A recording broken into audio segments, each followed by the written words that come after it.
ვლადიმერ პუტინის საიდუმლო მოლაპარაკებები შეერთებული შტატების ცენტრალური სადაზვერვო სამმართველოს დირექტორთან დღეს მოსკოვში გაიმართა. იმ ფონზე, როდესაც დაზვერვის ინფორმაციით, რომ რუსეთი ამზადებს თავდასხმას ევროპაზე და ამისთვის 9 მილიონი რუსის მობილიზაციას გეგმავს.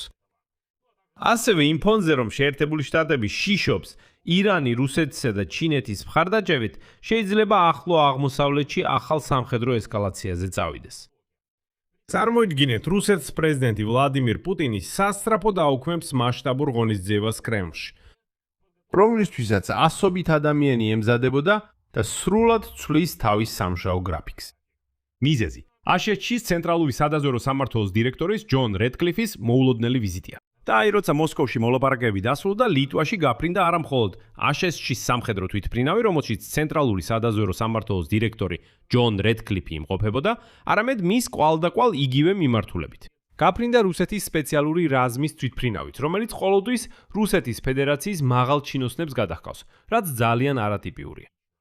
გარდა ამისა, ცენტრალური სადაზვერვო სამმართველოს დირექტორის გარდა მოსკოვში ჩავიდა ვატიკანის წარმომადგენელიც, რომელიც მოლაპარაკებებში ჩაერთო.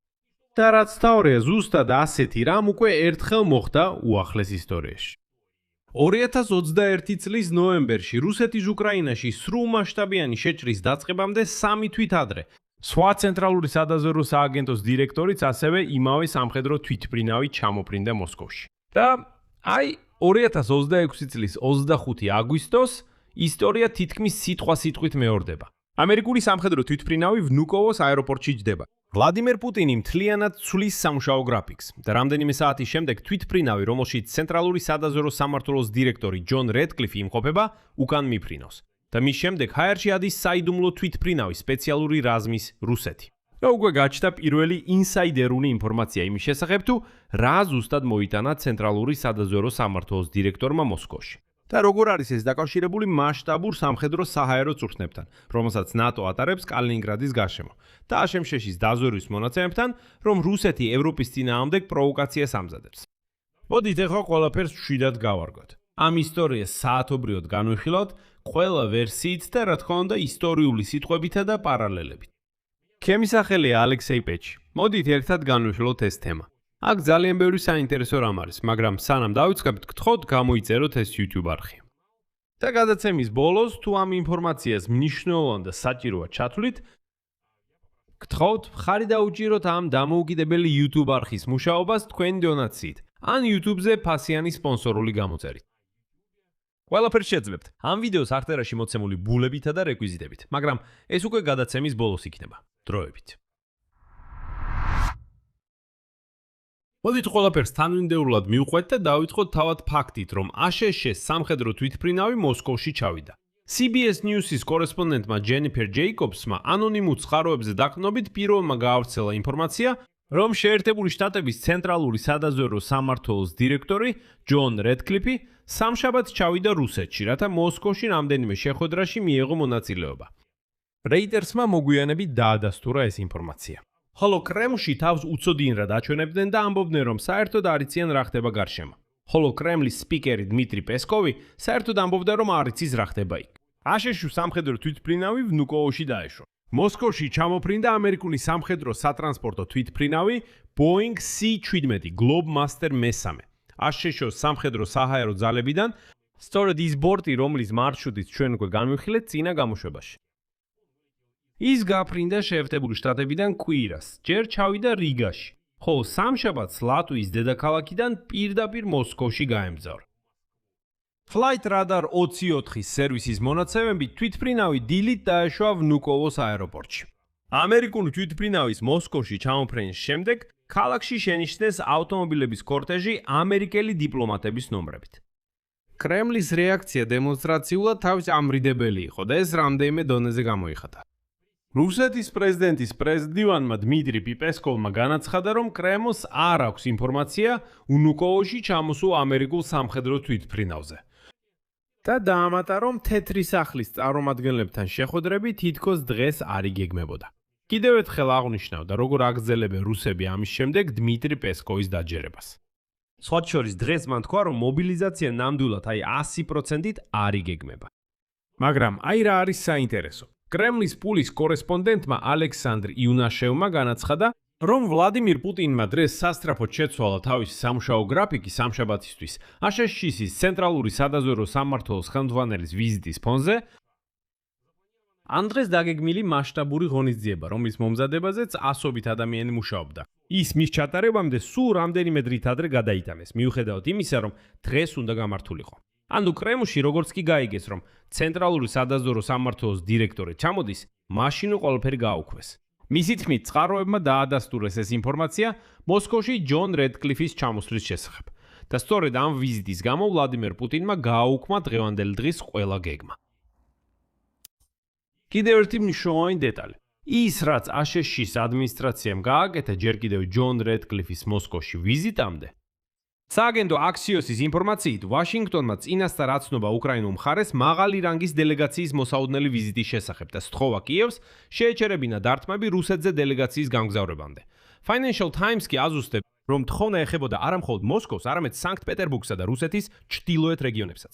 ანუ მთელ მარშრუტს, აშშ-ის სამხედრო საჰაერო ძალების თვითმფრინავის ფრენის მთელ მარშრუტს. საკუთრივ სააგენტო აქსიოსის ინფორმაციით, აშშ-ის სამხედრო საჰაერო ძალების თვითმფრინავის ფრენის მთელი მარშრუტი. აშკარად კოორდინაციას უწევენ უკრაინასთან, წინასწარ აცნობეს უკრაინულ მხარეს მაღალი რანგის დელეგაციის მოახლოებულ ვიზიტის შესახებ კიევში. შეგახსენებთ, რომ როდესაც ამერიკელები სთხოვდნენ ნოვროსიისკზე არ დაერთხათ, ეს ყოველთვის არ სრულდებოდა. მაგრამ რატომ ჩამოვიდა დღეს მოსკოვში CIA-ის დირექტორი ჯონ რედკლიფი? აქ საჭიროა თითოეული ვერსია დეტალურად განვიხილოთ. დავითვალოთ Wall Street Journal-ის ანალიზით. სადაზვერვო მონაცემების მიხედვით, რომელსაც გამოცემა ეყრდნობა, რუსმა სამხედროებმა კალინინგრადის ოლქში მობილიზაციისთვის მზადების წვრთნები ჩაატარეს. ასევე სხვა რეგიონებშიც ამოწმებდნენ რუსეთის ფედერაციის თავდაცვის სამინისტროს ინფრასტრუქტურას იმისთვის, რომ მზად იყვნენ ახალწოვლების მისარებად, უზრუნველყოთ მათი კვება და შეიარარება. ამასთან უკვე ჩნდება ინფორმაცია იმის შესახებ, რომ რეგიონები გამოყოფენ უბრალოდ მილიონებს, ასობით მილიონ რუბლს, სწორედ მობილიზაციისთვის, ინფრასტრუქტურის მოსამზადებლად. ხოლო სომხეთმა დღეს ოფიციალურად განაცხადა, რომ მზად არის მიიღოს მობილიზაციას გამოქცეული რუსები. და სწორედ ამიტომ იმის გამო, რომ კალინინგრადის ოლქში რუსები ამუშავებდნენ ინფრასტრუქტურას მობილიზაციისთვის, ნატოს ფარგლებში წინა დღეს კალინინგრადის გარშემო მასშტაბური სამხედრო საჰაერო წვრთნები ჩატარდა. ამ თემაზე მაქვს ცალკე გამოშვება ამ YouTube არხზე. გარდა ამისა, ამერიკულმა დაზვერვამ მიიღო ინფორმაცია, რომ ვლადიმირ პუტინი შეიძლება სცადოს ჩრდილოატლანტიკური ალიანსის გამძლეობის შემოწმება. ანალიტიკოსები ფიქრობენ, რომ რედკლიფმა შესაძლოა ვლადიმირ პუტინს სწორედ გაფრთხილება მეება მიაწოდა. აშშ-ის ეროვნული დაზვერვის ყოფილი მოადგილე ბეთ სანერმა ჩამოაყალიბა შესაძლებლობა ცელ ვიზიტად так. მიზანი შეიძლებოდა ყოფილიყო პუტინისთვის ეთქვათ, რომ ვიცით რას აპირებ და უმჯობესია ეს არ გააკეთო. მეორე მხრივ და ესეც მნიშვნელოვანია აღნიშნოთ, ეს ასევე შეიძლებოდა დაკავშირებული ყოფილიყო ირანში ზავის მიღწევასთან და ახლო აღმოსავლეთის მოლაპარაკებებში ვიღაცის ჩართვასთან. უკრაინული მედია ამ დროს საკუთარ ვერსიას სთავაზობს. რედკლიფის ვიზიტის მიზანი შეიძლებოდა ყოფილიყო ორმხრივი. რუსეთ-უკრაინის მორატორიუმის განხილვა დარტყმებზე, ასევე ცეცხლის შეწყვეტა სუმისა და ხარკოვის ოლქებში, როგორც საერთო დეესკალაციისკენ გადადგმული პირველი ნაბიჯები. ბრიტანული გამოცემა The II Paper Redcliffe's Visits შესაძლო ტყვეების გაცვლას უკავშირებს და აღნიშნავს, რომ ამერიკული სამხედრო თვითმფრინავი უკვე ჩამოფრინდა რუსეთში. 2025 წლის თებერვალში, როდესაც ვლადიმერ პუტინი დათანხმდა მარკ ფოგელის გათავისუფლებას, სკოლის მასწავლებელი მარკ ფოგელი, რომელიც რუსეთში ნარკოტიკების კონტრაბანდის ბრალდებით გაასამართლეს. მანამდე CIA-ის მონაწილეობით ტრამპის ადმინისტრაცია უკვე ცდილობდა Wall Street Journal-ის ჟურნალისტის ევან გერშკოვიჩსა და საზღვაო ქვეითის პოლ უილანის გათავისუფლებას. და ორივე შეგახსენებთ რუსეთში ჯაშუშობის მუხლით გაასამართლეს. განსაკუთრებით უნდა აღინიშნოს დეტალური ანალიზიც. ამერიკელი ჟურნალისტის მაიკლ უაისის, რომელიც სპეციალიზირდება რუსულ სპეცსამსახურებში, გრუში, დეზინფორმაციაში, უკრაინასა და ახლო აღმოსავლეთში, გახსენებთ, ადრე ის მუშაობდა CNN-ში, ეხლა ის თანამშრომლობს Daily Beast-თან და New Lines Magazine-თან. ასევე არის სპეციალური გამოძიებების დირექტორი ორგანიზაცია Free Russia Foundation-ში. მოკლედ მის შეფასება ასე ჟღერს, ციტატა. თუ მე მომიწერდა ფსონის დადება, ვითხოვდი რომ Redcliffe მოსკოვში ჩავიდა, რათა გაეფრთხილებინა რუსეთის მხრიდან ევროპის და ნატოს წინააღმდეგ შესაძლო ესკალაციის შედეგებს. სავარაუდოდ ეს დაკავშირებულია ამერიკული დაზვერვის მონაცემებთან, რომლითაც ვაშინგტონმა გაუზიერა პოლონეთს, ბალტიის ქვეყნებს და სკანდინავიას. გრუს სავარაუდო დივერსიული ოპერაციების და რუსული უპილოტო აპარატების აქტივობის ზრდის ფონზე. в Европе. გაიხსენეთ გერმანია, ბულგარეთი, რუმინეთი და სხვა ქვეყნები. ციტატის დასასრული.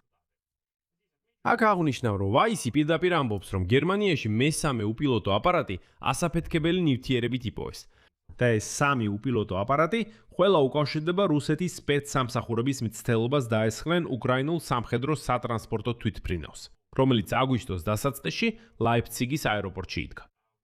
ბულგარეთში შეგახსენებთ იწოდა სამხედრო ქარხნები. რუმინეთში რამდენიმე ღამე ზედიზედ რუსული უპილოტოები შემოფრინავდნენ. იტალიაში იწოდა სამხედრო ქარხანა. საერთოდ აშკარაა, რომ ბოლო დროს რუსები მთელ ევროპაში აძლიერებდნენ თავიანთ დივერსიულ ქმედებებს. გარდა ამისა, ვაისი პირდაპირ უარყოფს ვერსიას პატიმრების გაცვლაზე. ციტატა. პატიმრების გასაცვლელად საჭირო არ არის მთელი CIA-ის დირექტორის მოსკოვში გაგზავნა. თანაც Redcliffe ერთ-ერთი ყველაზე პროუკრაინელი ჩინოვნიკია ტრამპის ადმინისტრაციაში. ის კერძოდ პასუხისმგებელია კიევისთვის შორ მანძილზე დარტყმების განხორციელებაში დახმარებას. ანუ აქ არის მიიჩნევა იმაზე, რომ Redcliffe შეიძლებოდა მოსკოვში ჩასულიყო და პუტინი გაეფრთხილებინა. თუ ესკალაციას გადაწყვეტ, გაითვალისწინა. უგვევე ხმარები უკრაინას, რომ შორ მანძილზე დარტყმები მიაყენოს რუსეთს. მაშინ ჩვენ კენ კიდევ გადავცემთ უკრაინელებს იარაღს და გავაძლიერებთ ამ შეტევებს რუსეთის ფედერაციის ტერიტორიაზე. შემდეგ ვაისი ამატებს იმ ისტორიულ პარალელს, რომლის გამოც ამ თემას განვიხილავთ, რომ პარალელები გავავლოთ მიმდინარე მოვლენებთან. ის ამბობს, აქ კონტექსტი მნიშვნელოვანია. 2021 წელს ბილ ბენსი ასევე ჩავიდა მოსკოვში, რათა პუტინი გაეფრთხილებინა უკრაინაში შეჭრის შესახებ. ვაისის ინფორმაციით, დღევანდელი მოლაპარაკებების კონკრეტული შინაარსი მოიცავდა უკრაინისა და რუსეთის ენერგეტიკულ ინფრასტრუქტურასა და პორტებზე ურთიერთდარტყმების შეწყვეტის განხილვას. შესაძლო ცეცხლის შეწყვეტა სუმისა და ხარკოვის ოლქებში, როგორც საერთო დეესკალაციისკენ გადადგმული ნაბიჯები, ასევე ომის დასრულების პერსპექტივები მთლიანობაში. ანუ ეს ემთხვევა იმ ინსაიდურ ინფორმაციას, რომელიც ამჟამად უკრაინულ მედია საზოგადოებაში ვრცელდება. ცენტრალური სადაზვერო სამმართველოს ვიზიტთან პარალელურად კიდევ ერთი მნიშვნელოვანი მოვლენა მოხდა, რომელმაც მთლიანად გააძლიერა დღევანდელი დიპლომატიური სურათი. რუსეთში პირველად ბოლო 5 წლის განმავლობაში ჩავიდა ვატიკანის წარმომადგენელი, რომელმაც მოუწოდა შეწყდეს გაველურებული რუსეთის ომი უკრაინის წინააღმდეგ. არქიეპისკოპოსმა პოლ გალახერმა შეხვედრა გამართა რუსეთის საგარეო საქმეთა მინისტრ სერგეი ლავროვთან. სადაც განიხილეს უკრაინაში მშვიდობის მიღწევის გზები და მხარეებმა შეთანხმდნენ ჰუმანიტარულ საკითხებში თანამშრომლობაზე. გახსენებთ, ადრე წინა გამოშვებაში პირდაპირ გუშინ ჩვენ თქვენთან ერთად სწორედ ამას განვიხილავდით, რომ ეს შესაძლებელია. ვატიკანის წარმომადგენელი გალაჰერი მოსკოვში მშვიდობის გეგმას ჩამოიტანა, რომელსაც უკრაინა, ევროპა და აშშ ამზადებდნენ. და სწორედ ამ გეგმას შეიძლება განიხილავდნენ ამ შეხვედრაზე ლავროვთან. ანუ ჩვენ გუშინ ეს უკვე განვიხილეთ, მე გუშინვე ეს ვერსია გითხარით და დღეს ეს დადასტურდა. და ეს ემთხვევა იმას, რაც უკვე განვიხილეთ წინა გამოშვებაში. ვლადიმირ ზელენსკის გეგმაზე ცეცხლის შეწყვეტისა და ბუფერული ზონის შესახებ, რომელიც ლავროვისთვის უნდა გადაეცათ. ლავროვისთვის. ზუსტად ვატიკანის შუამავლის მეშვეობით. დღეს ჩვენთან ასევე გამოჩნდა გაჟონილი ინფორმაცია წყაროდან, რომელიც ახლოსაა უკრაინის დაზვერვასთან. კერძოდ უკრაინული სააგენტო Ukraine Context წერს. უკრაინულ მხარეს ცნობილია ცალკეული ასპექტები და საკითხები, რომლებიც მოსკოვში დახურულ მოლაპარაკებებზე განიხილებოდა რამდენიმე შეხვედრის განმავლობაში. არც ისე ხანგრძლივი საუბრების დროს, რომლებიც ამერიკულმა მხარემ რუს ოფიციალურ პირებთან გამართა. საუბარია მნიშვნელოვან ოპერაციაზე, რომლისთვისაც მომზადება გარკვეული დროის განმავლობაში საიდუმლოდ მიმდინარეობდა. მისი შედეგები შეიძლება მნიშვნელოვნად აისახოს შემდგომ პროცესებზე. ზოგადად აქ მე ვუშვებ, ეს არ არის ინსაიდერული ინფორმაცია, მე ვუშვებ, რომ Redcliffe-მა მართლაც გააფრთხილა პუტინი, რომ მოусმინე, თუ თქვენ უკვე დაიწყებთ ომის ესკალაციას ევროპის წინააღმდეგ, მაშინ ჩვენ ნამდვილად მზად ვართ უკრაინას ხელების სრულად გაუხსნათ. გადავცეთ მეტი იარაღი და კიდევ უფრო მასიურად და ძლიერად დავართხათ გაურეცხავ რუსებს. თითქოს აი ეს დარტყმები Wildberries-ის საწყობებზე. ნავთობ გადამამუშავებელ ქარხნებზე დარტყმები უბრალოდ სრილმანად მოგიჩვენებათ. ამ მთელი ისტორიის კულმინაცია ასევე მოულოდნელი იყო და კიდევ უფრო მეტ საიდუმლოს მატებს. Redcliffe-ის თვითმფრინავმა ვნუკოვოს აეროპორტი მოსკოვში დატოვა დაახლოებით 18:50-ზე. მოსკოვის დროით და ლატვიის მიმართულებით გაემართა იმავე მარშრუტით, რომელთაც ჩამოფრინდა. და მას შემდეგ ფაქტობრივად მაშინვე Flight Radar 24-ის მონაცემებით ჰაერში აიჭრა სპეციალური რაზმის როსიას თვითმფრინავი. ეს სწორედ ის თვითმფრინავია, რომელიც გამოიყენება რუსეთის ფედერაციის უმაღლესი თანამდებობის პირების გადასაყვანად. მოგვიანებით ის რადარებიდან გაქრა ზუსტად სად და ვისთან ერთად გაფრინდა, საჯაროდ არ ვრცელდება, მაგრამ არსებობს ვარიანტი, რომ მათაც იგივე მიმართულებით გაფრინდნენ. სურათის სრულად აღსაქმნელად ღირს გავიხსენოთ 2021 წლის ისტორიული პრეცედენტი. მაშინ 2021 წლის ნოემბერში აშშ-ის პრეზიდენტმა ჯო ბაიდენმა მოსკოვში გაგზავნა CIA-ის დირექტორი უილიამ ბენცი. მან უხელმძღვანელა მაღალი რანგის ამერიკელი ჩინოვნიკების დელეგაციას. 2021 წლის 2 და 3 ნოემბერს ბენცი შეხვდა რუსეთის უსაფრთხოების საბჭოს მდივანს ნიკოლაი პატრუშევს და საგარეო დაზვერვის სამსახურის დირექტორს სერგეი ნარიშკინს. ასევე პირადად ესაუბრა თავად ვლადიმერ პუტინს. იმ ვიზიტის ერთ-ერთი მთავარი მიზანი იყო აშშ-ის სერიოზული შეშფოთების გადაცემა რუსეთის ჯარების უკრაინის საზღვართან კონცენტრაციის გამო და მოსკოვის განზრახვების გარკვევა. ბიონსი მოგვიანებით იხსენებდა. იმ დროს CRU-ს ჰქონდა განსაკუთრებული სადაზვერვო ინფორმაცია, რომელიც ამხელდა პუტინის გეგმებს უკრაინაში შეჭრის შესახებ. ამ ინფორმაციამ მისივე მრავალწლიანი პირადი ნაცნობობის გათვალისწინებით რუსეთის ლიდერთან დაარწმუნა იგი რუსეთის განზრახვების სერიოზულობაში. ჯო ბაიდენმა ბენცი მოსკოვში სწორედ იმიტომ გაგზავნა, რომ გაეფრთხილებინა გამელოტებული დიქტატორი ვლადიმირ პუტინი და პირდაპირ გადაეცა ზუსტი დეტალები იმისა, რაც ამერიკულ მხარეს ჰქონდა ცნობილი. ბენცის თქმით, პუტინის რეაქცია იყო, ციტატა, სრულიად მოუბოდიშებელი. ანუ იგულისხმება, რომ მას საერთოდ არ ანაღლებდა ეს საკითხი და ნამდვილად აპირებდა შეტევას. მნიშვნელოვანია რა მოხდა შემდეგ. სწორედ ბენცი პირადად გადასცემდა გაფრთხილებას მოსალოდნელი რუსეთის შეჭრის შესახებ. არა მხოლოდ ამერიკელ მაღალჩინოსლებს, არამედ ევროპელ მოკავშირეებსაც. არამედ პირადად უკრაინის პრეზიდენტ ვლადიმირ ზელენსკისაც. რომელიც იმ დროს სკეპტიკურად უყურებდა იმას, რომ ვლადიმირ პუტინი მართლაც მიიღებდა სრულმასშტაბიან შეჭრის გადაწყვეტილებას უკრაინაში.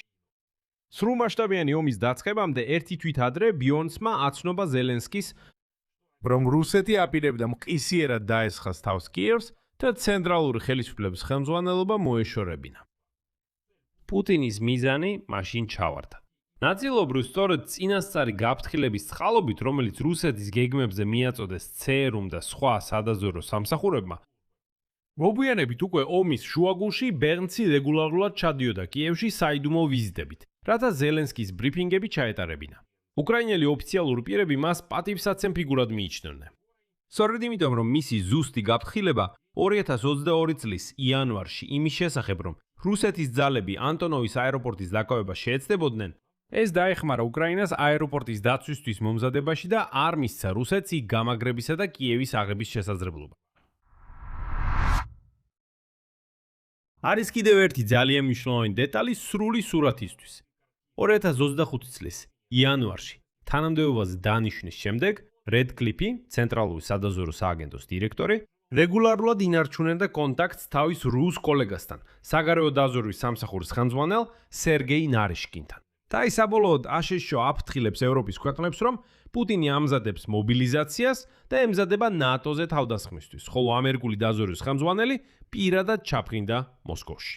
მაგრამ არის ისტორიის მეორე ნაწილიც, რომელიც ასევე არ უნდა გამოგჩეს მხედველობიდან. ეს ახლო აღმოსავლეთია. პირადად მე ეს ვერსია სიცოცხლის უნარიანად არ მეჩვენება, მაგრამ მიუხედავად ამისა, მასაც გაგაცნოთ, რომ გქონდეთ ესეც მხედველობაში. შეერთებულმა შტატებმა შეიძლება მოსკოვს გააფრთხილოს, რომ მას მოუწევს თეირანთან ურთიერთობების გაწყვეტა აშშ-თან ომის ახალი ეკონომიკური ფაზის ფარგლებში.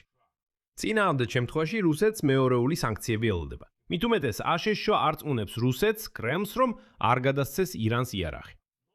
მაგრამ ეს ვერსია ფერმკრთალდება იმ ფონზე, რომ რუსეთი უკვე ნატოს ქვეყნებზე თავდასხმით იმუქრება და ამერიკული დაზვერვის გაფრთხილებების ფონზე, რომ პუტინი მზად არის კიდევ უფრო მასშტაბური ომი დაიწყოს. აქ მრავალ წერტილს დავშლამ. თქვენი აზრი და დასკვნები აუცილებლად დაწერეთ კომენტარებში ამ ვიდეოს ქვემოთ. მეგობრებო, თუ გსურთ ამ YouTube არხის მუშაობის მხარდაჭერა, შეგიძლიათ ეს გააკეთოთ ნებისმიერი დონატით ან სპონსორობით YouTube პლატფორმაზე. ყველაფერი ეს შეგიძლიათ გააკეთოთ ამ ვიდეოს აღწერაში მოცემული ბულებითა და რეკვიზიტებით. იქ სხვადასხვა ვარიანტია. აირჩიეთ თქვენთვის მოსახერხებელი. მადლობელი ვიქნები ნებისმიერი თქვენი მხარდაჭერისთვის. გამოიწერეთ არხი, დაალაიქეთ და აჭირეთ ზარის რელაქს. ამით ყველაფერი დასრულდა. იზრუნეთ საკუთარ თავზე. ყველას მშვიდობით.